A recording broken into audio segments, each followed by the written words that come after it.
Pinjaman online alias pinjol yang tengah marak di masyarakat sejak beberapa bulan belakangan ini, mendapat tanggapan dari Kepala Otoritas Jasa Keuangan atau OJK Provinsi Bali Kristrianti Puji Rahayu.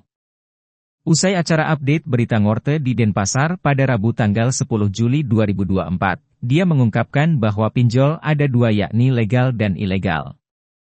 Pihaknya di OJK sudah mengedukasi masyarakat luas agar tidak sampai terjebak pinjol ilegal.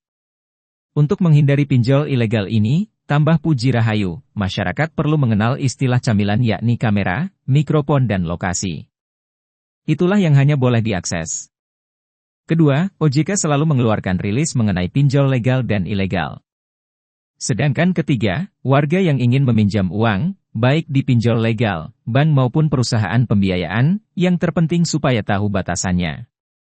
Puji Rahayu menyebut bahwa ada teori kalau punya uang maka sebanyak 40%-nya untuk kebutuhan, 30% utang, 20% investasi, dan 10%-nya lagi untuk sosial.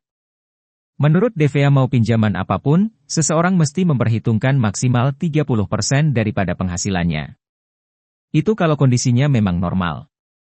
Mengenai cara mengetahui pinjol legal maupun tidak legal, Puji Rahayu menegaskan agar masyarakat selalu mengikuti rilis dari OJK. Kemudian jika orang yang meminjamkan uang di luar camilan, maka harus diwaspadai bahwa pinjol tersebut ilegal. Ditanya mengenai kondisi pinjol di Bali, Puji Rahayu menyebut tidak terlalu banyak ada kasus pinjol ilegal. Sedangkan pengaduan yang paling banyak masuk di OJK Bali adalah penagihan pinjaman. Jadi kasus pinjol ilegal di Bali tidak terlalu menonjol. Astungkara, semoga tidak ada, dan tidak sampai meledak. Artinya kita selalu meliterasi masyarakat agar membentengi diri. Ya. Itu kalau kita ngomong itu tuh ada dua loh, hati-hati loh. Ya. Ada yang legal dan ada yang ilegal. Nah, kita kan sudah ada edukasi tuh. Jadi intinya untuk biar masyarakat tuh bisa tidak terjebak pada pinjaman online ilegal, itu kita selalu mengatakan bahwa satu, camilan, kamera, mikrofon, dan lokasi, itu yang boleh diakses. Terus yang kedua, kan selalu ada rilis dari OJK, mana-mana pinjaman online ilegal, dan mana-mana yang legal, jadi pilihlah di situ. Yang ketiga, yang penting ini sebenarnya prinsipnya, orang meminjam itu mau minjam di bank, minjam pinjaman online legal, atau di perusahaan pembiayaan manapun, yang penting adalah tahu batasannya, sehingga kan ada tuh teori kalau punya uang 40% di kebutuhan, 30% di hutang, 20% investasi, 10% di sosial. Nah, mau pinjaman apapun ya dia harus merefer maksimal saya 30% dari penghasilan saya.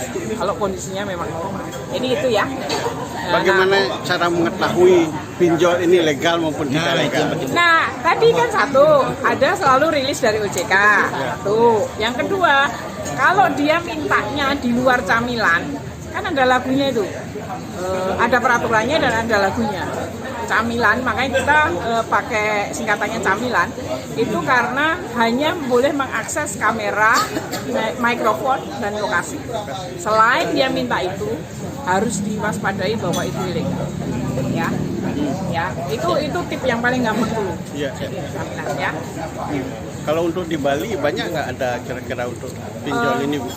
Di Bali itu sebenarnya kalau kasus pinjol ilegal tidak terlalu banyak. Tadi kan teman-teman sudah dipaparkan pengaduan itu paling banyak di itu ya, list untuk penagihan ya. Jadi kalau untuk yang pinjaman online ilegal itu tidak terlalu menonjol. Jadi astungkara moga-moga nggak akan pernah sampai meledak atau artinya kita harus tetap meliterasi masyarakat untuk bisa membentengi secara first line ya. Doplang Suyatnyana melaporkan untuk Denpos Channel.